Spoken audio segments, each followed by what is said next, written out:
As an immigrant to this country, I would like to say a few words to my fellow Americans and to our friends around the world about the events of recent days. Now, I grew up in Austria. I'm very aware of Kristallnacht, or the Night of Broken Glass. It was a night of rampage against the Jews carried out in 1938 by the Nazi equivalent of the Proud Boys. Wednesday was the day of broken glass right here in the United States. The broken glass was in the windows of the United States Capitol. But the mob did not just shatter the windows of the Capitol, they shattered the ideals we took for granted. They did not just break down the doors of the building that housed the American democracy, they trampled the very principles on which our country was founded. Now, I grew up in the ruins of a country that suffered the loss of its democracy. I was born in 1947, 2 years after the Second World War. Growing up, I was surrounded by broken men drinking away their guilt over their participation in the most evil regime in history. Not all of them were rabid anti-Semites or Nazis. Many just went along, step by step, down the road.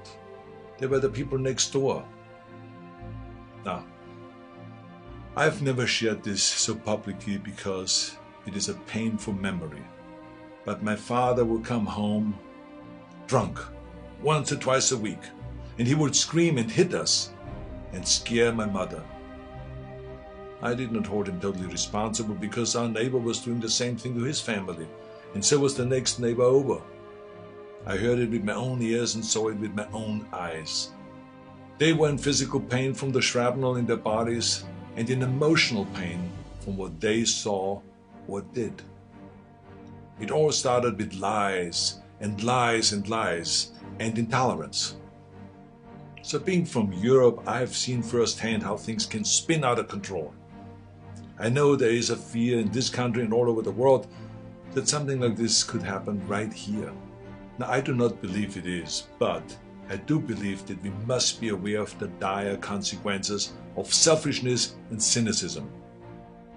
President Trump sought to overturn the results of an election, and of a fair election. He sought a coup by misleading people with lies. My father and our neighbors were misled also with lies, and I know where such lies lead. President Trump is a failed leader. He will go down in history as the worst president ever. The good thing is that he soon will be as irrelevant as an old tweet. But what are we to make of those elected officials who have enabled his lies and his treachery? I will remind them of what Teddy Roosevelt said. Patriotism means to stand by the country. It does not mean to stand by the president. Now, John F. Kennedy wrote a book called Profiles in Courage. A number of members of my own party, because of their own spinelessness, would never see their names in such a book, I guarantee you. They're complicit with those who carried the flag of self-righteous insurrection into the Capitol. But it did not work. Our democracy held firm. Within hours, the Senate and the House of Representatives were doing the people's business and certifying the election of President-elect Biden. What a great display of democracy. Now, I grew up Catholic. I went to church, to Catholic school. I learned the Bible and my catechism and all this. And from those days, I remember a phrase that is relevant today: a servant's heart. It means serving something larger than yourself. See, what we need right now from our elected representatives is a public servant's heart. We need public servants that serve something larger than their own power or their own party. We need public servants who will serve higher ideals, the ideals in which this country was founded, the ideals that other countries look up to. Now, over the past few days, friends from all over the world have been calling me distraught and worried about us as a nation. One woman was in tears about America, wonderful tears of idealism about what America should be. Those tears should remind us of what America means to the world. Now I've told everyone who has called that as heartbreaking as all of this is, America will come back from these dark days and shine our lights once again. Now you see this sword? This is the Conan sword. Now here's the thing about swords.